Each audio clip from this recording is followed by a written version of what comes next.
I talk about in the book is this idea that you are a new person sent from the divine oneness.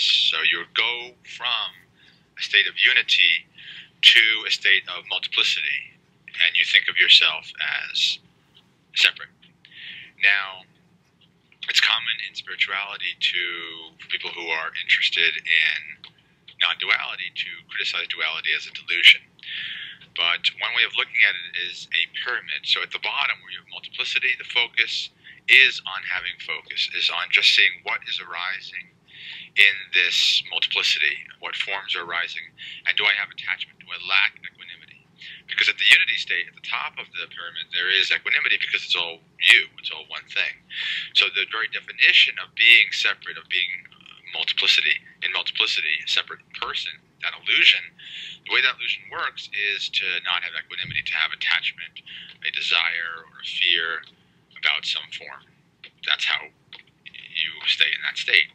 And there's nothing wrong with that state. That state is part of this divine pyramid.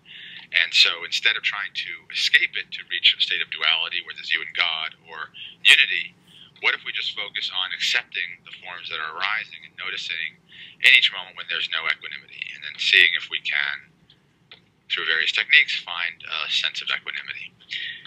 At some point, 1% of the population of Earth, and it doesn't happen very often, enter a state of true duality. So in that case, there's just you and the divine. So all forms are seen as manifestations of the divine, and then there's you.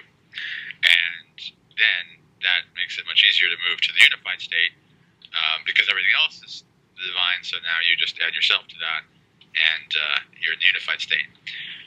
Many spiritual teachers are talking from a consciousness level of multiplicity and having judgments about positive or negative about duality or non-duality. And so this is a different position, which is simply to say, if you're in multiplicity, if you're not seeing everything as God, or not seeing everything as one, and you're self-unified with God, focus on what is actually your experience, which is that there's all these different items, and see what relationship you are forming with those items. From a unified state, there's no relationship, they're all you. But right now, you're seeing things in relationship to you, so see if you have equanimity about them. And the more you can increase that equanimity, the more you match the frequency of the unitive property, or at least the dualistic property. I think what's happening a lot in spirituality is that people are racing to get to the end of a very, very, very long journey.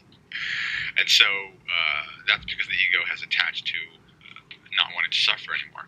But the idea instead is to notice the suffering